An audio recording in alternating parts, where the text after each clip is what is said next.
자, 앞으로 부동산 세금 정책은 이 두 분을 제가 봤을 때 주목하셔야 될 것 같습니다. 초기 내각 인선이 조금씩 진행이 되고 있는데 오늘이 6월 6일 현충일 휴일입니다. 휴일인데 놀면 뭐합니까? 이렇게 라이브 하면서 여러분들하고 좀 대화도 좀 하고 또 우리가 관심 가져야 될 뉴스가 나왔다. 뭐냐면 김용범 대통령실 정책실장이 인선이 되셨는데 민간 경험 갖춘 실력파 경제 관료이십니다.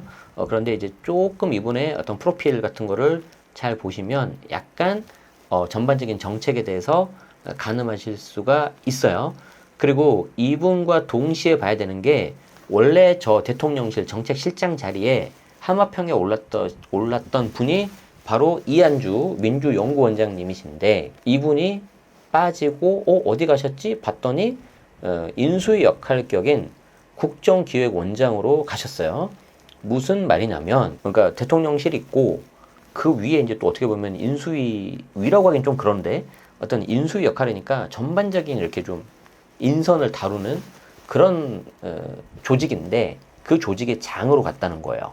그렇기 때문에 조금 더 영향력이 더 커질 것 같다. 그럼 도대체 왜 이 사람을 너는 이렇게 정책실장이 될 건지 아니면 이렇게 체크하고 있는 거냐? 바로 이분이 이재명 당시 경기도지사셨을 때 지금은 대통령이 되셨고 그 당시에 기본소득, 기본사회 그거를 설계하신 분이에요. 그러니까 멘토라고 보시면 되는데 핵심 측근 중에 측근입니다. 이분이. 그래서 결국에는 이런 정책도 사람이 하는 거기 때문에 어떤 분이 이제 인사에 오르느냐 이걸 보셔야 되고 제가 이제 직장생활 13년 동안 할 때 저는 세무 회계 업무를 한 게 아니고 HR 인사 노무 관리를 했었습니다. 그래서 관심이 저도 많습니다. 보겠습니다. 연합뉴스 6월 6일자 그러니까 지금 우리가 라이브 밤 거의 한 9시 정도 하고 있는데 오후 5시 25분 그러니까 아주 그냥 따끈따끈한 기사를 가져왔어요. 자, 이분의 프로필을 보자. 잘 보세요. 힌트를 얻을 수 있는 게 많아요. 자, 보세요. 자, 김용범 대통령실 신임 정책실장은 한국 경제의 위기 국면마다 중심에 섰던 대표적인 실력파 경제 관료다. 자, 여러분들이 이제 기사를 볼 때 조심해야 되는 게 뭐냐면 팩트하고 어떤 오피니언, 의견이 있어요. 그래서 그 둘을 약간 구분하셔야 돼요. 자, 예를 들어서 한국 경제의 위기 국면마다 중심에 섰던 대표적인 실력파 경제 관료다. 약간 의견이 들어가 있잖아. 맞잖아요. 자, 그 다음은, 자, 전남 무안 출신이고 서울대 경제학과를 졸업하고 행정고시 30회로 공직에 입문했다. 이건 그냥 완전히 팩트밖에 없지. 맞죠? 자, 재무부, 재경부 등을 거치면서 정통 경제관료의 길을 걸었고 세계은행에서 선임 재무 전문가로도 근무했다. 이거는 거의 한 90%가 팩트죠. 그죠?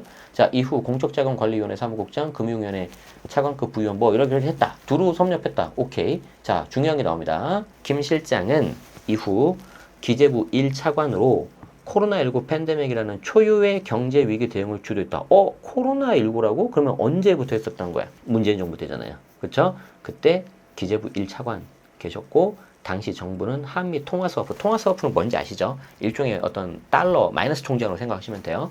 우리가 기축통화 달러가 없으면 좀 불안하잖아요. 그래서 사실 97년 IMF 외환위기가 왔던 거 아닙니까?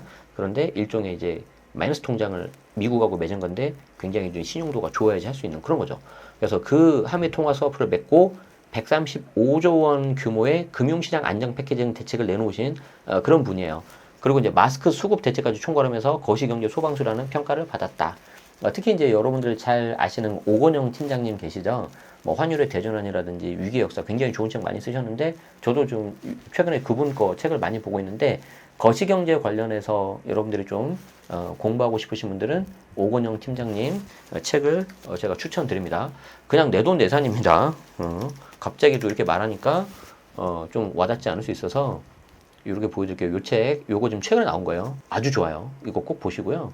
그 다음에 제가 보고 있는 게 이겁니다. 위기의 역사. 이거 보시면 이제 IMF, 닷컴 버블 2000년대 초, 그리고 이제 2008년 서브프라임 금융위기 다 보실 수가 있어요. 자, 다시 돌아갈게요. 자, 금융위 부원장 재직 시절에도 가장 큰 성과는 위기 관리였는데 대형 위기로 비유할 수 있는 국면에서 상황을 연착륙으로 이끄는 능력이 돋보였다. 주관적인 거죠. 그래도 이제 거의 팩트에 기반한.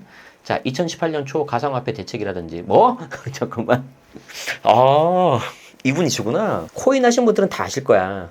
2018년 초에 그 가상화폐 대책 진짜 그때 다 날아가지 않았습니까? 저는 물론 저걸 다 버티고 가지고 있어서 작년에 한 16배 정도 됐었죠. 이더리움.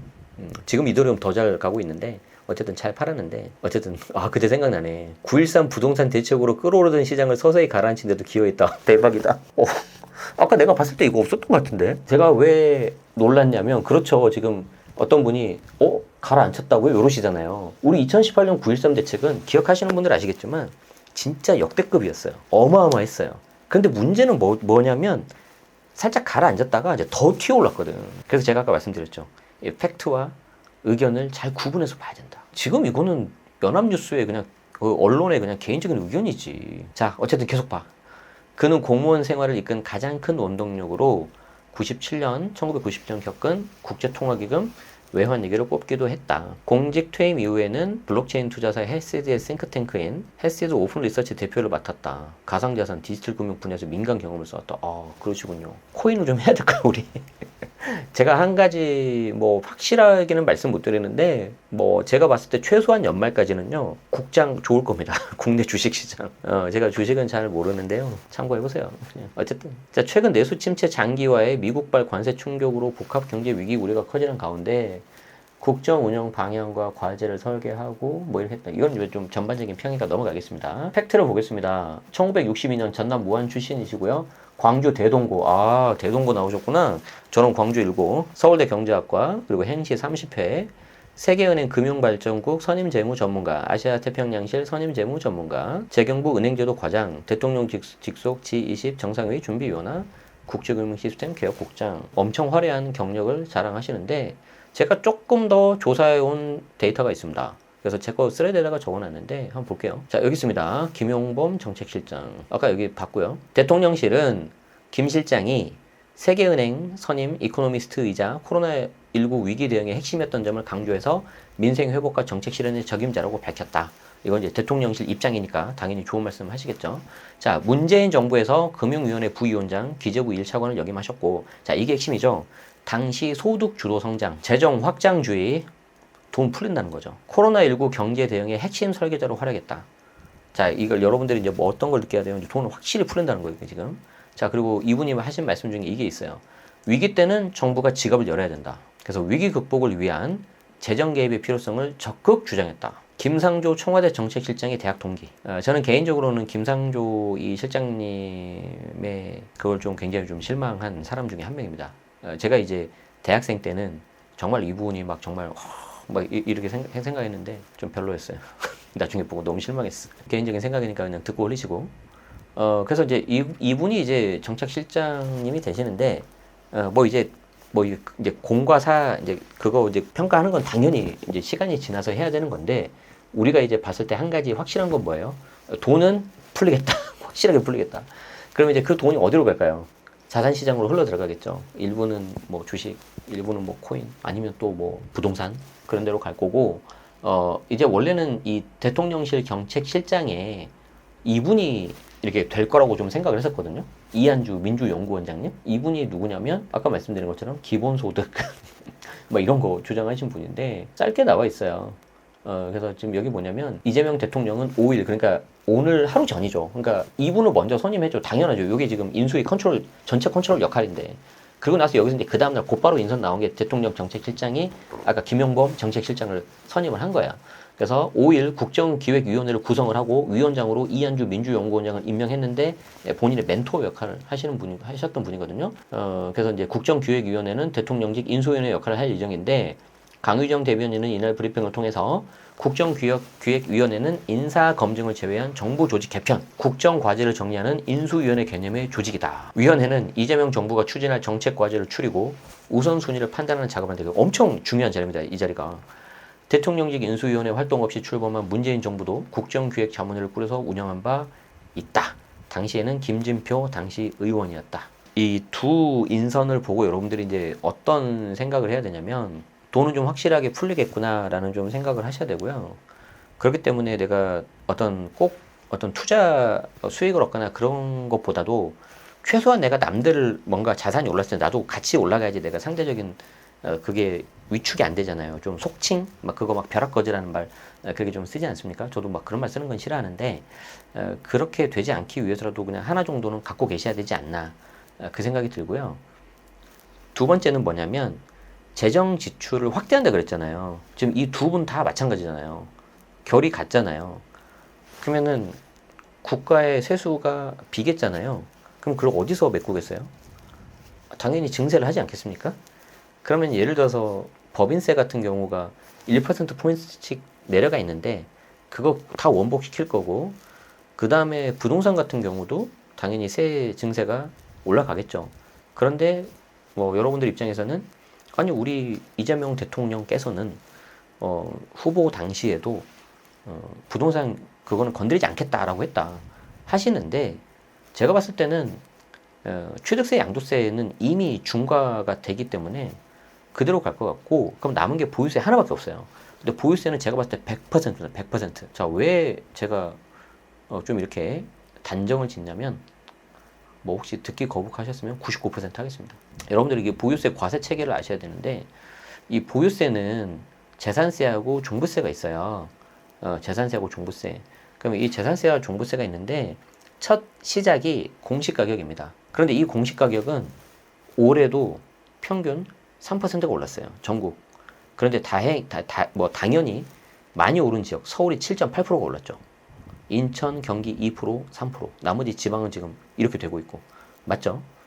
자, 그래서 공시가격은 오르기 때문에 아무리 못해도 서울 수도권은 무조건 오르게 돼 있고요. 두 번째가 뭐냐면 이제 종부세가 문제인데, 윤석열 정부에서는 이 공제금액과 세율을 건드릴 수가 없으니까 국회 다수당인 민주당에서 협조를 안 하니까, 물론 협조해서 한번 개정된 적은 있어요. 근데 본인들 입맛대로는 안 됐지. 그렇기 때문에 이거를 좀 조정하기 위해서 공정시장 가입비율을 최저 수준인 60으로 맡겨요. 60. 60에서 100인데 보통은 중간 80으로 해서 조정을 하거든요. 근데 그렇게 안 하고 60으로 그냥 최저치로 끌어내려 버렸어요. 그러면 이재명 정부에서는 이걸 어떻게 하겠습니까? 원래 중간 값인 80으로 올릴 겁니다. 그러면 얘 올라갔죠? 얘 오르겠죠? 그럼 벌써 이 두 개만 하더라도 그냥 올라버려요. 맞죠? 자, 그리고 이제 그 다음에 할 수 있는 방법이 여기 세율인데, 세율을 좀 일부 건드릴 수 있어요. 세율을. 그런데 내가 여기 세율, 그렇지, 넣어놨지. 자, 세율 같은 경우에는 3주택 이상, 그리고 과표 12억인 경우에 중과가 들어가는데, 이 부분을 그냥 3주택이면 다 중과 이렇게 할 수도 있어요. 과거 문재인 정부 때 그랬거든요. 과거 문재인 정부 때 3주택 이상이거나 혹은 조정 2주택이면 곧바로 중과였어요. 곧바로 중과. 자, 그게 하나가 있고요. 또 하나가 이제 마지막에 뭐냐면, 이게 내가 오늘 말하면 괜히 말이 씨가 되니까 재수 없으니까 안 하려고 그러는데, 오늘 제가 이제 조선일보 그 트렌드쇼에 이제 7월달에 나가니까 그 조선일보 기자님하고도 인터뷰를 했었는데, 아니 그러면 일부 초고가 주택에 대해서도 종부세를 올릴 수 있냐? 라고 물어보시더라고요. 그래서 제가 말씀드렸어요. 할 수 있다고. 그 초고가 주택만 따로 떼서 할 수도 있다. 그러면 초고가 주택의 기준이 뭐일 것 같냐? 저는 40억이라고 생각해요. 40억. 시가 40억. 왜 그러냐면, 보세요. 3주택 이상 과표 12억 넘으면 종부세 준 거예요. 근데 과표 12억이면 시세가 얼마냐면, 역산해보면 대략 40억이 나와요. 그래서 40억이라는 숫자가 되게 의미가 있어요. 그렇기 때문에 1주택자인데 만약에 시세 한 40억 정도 된다. 그래서 과표가 어느 정도 된다. 그런 경우에는 별도로 떼서 뭔가 할 수도 있는데, 모르겠어요. 그렇게 되면 되게 이 종부세법이 너무 지저분해지는데 과연 할까? 그 생각 드는데 갑자기 아까 뭐였지? 뭐 위기 상황에는 돈을 풀어야 된다 라고 말씀하신 분이잖아요. 기본이 중요하다 말씀하신 분이잖아요. 좀 그래요. 그래서 이것만 기억하십시오. 아직 좀 더 두고 봐야 돼요. 좀 더 두고 봐야 되는데, 가장 건드릴 수 있는 영역이 어디냐면 제가 봤을 때 보유세입니다. 그래서 앞으로는 보유세가 핵심이 될 거예요. 그래서 보유세 관련해서 내가 대응할 수 있는 방법에 대해서 공부를 좀 많이 해놓으셔야 돼요. 그리고 하반기 때 만약에 규제 지역이 추가가 되고 좀 뭔가 이렇게 좀 분위기가 좀 이렇게 규제 쪽으로 만약에 쏠릴 것 같다 그러면은 내년 5월 10일부터는 다주택자 양도세 중과 그냥 들어갈 겁니다. 그러면 내가 2주택 이상 조정 갖고 계신 분들은 조금 미리미리 대응하시는 게 좋을 것 같고, 그때 가서 매도하려고 하면 가격이 높기 때문에 잘 안 될 거예요. 그럼 어떻게 해야 되냐? 올해 가을 정도가 딱 좋아요. 지금부터 딱 가을 정도가. 그렇게 생각하셔야 되고, 매수하시려는 분들은 그냥 오히려 차라리 지금 6월달이 더 낫겠죠. 그래서 그런 식으로 그냥 쭉 흘러갈 거라는 게 이 시나리오가 다 있어요. 그래서 제가 7월 4일 날 조선일보 트렌드쇼 그때 금요일날 하는데 코엑스에서 하니까 많이들 와 주세요. 그럼 제가 쫙 한번 설명을 드리도록 하겠습니다. 네, 어쨌든 도움 되셨다면 좋아요, 구독 부탁드리고요. 제가 이제 좀 요즘에 좀 라이브를 자주 하고 있죠. 아무래도 그럴 수밖에 없는 게 아직 무슨 뭐 대책이 나오거나 그런 건 아닌데 시장은 계속 시장대로 그냥 흘러가요 그냥. 그래서 그거 여러분들이 잘 놓치지 말고 트래킹 하셔야 되고, 내가 뭐 대선이 있고 중간에 탄핵이 있고 뭐 휴가도 가야 되니까 나는 잠깐 쉬거나 멈출 수 있지만 시장은 그냥 계속해서 흘러간다. 요걸 꼭 기억하시기 바라겠습니다. 아시겠죠? 네, 오늘 영상 여기까지 하도록 하겠습니다. 고맙습니다.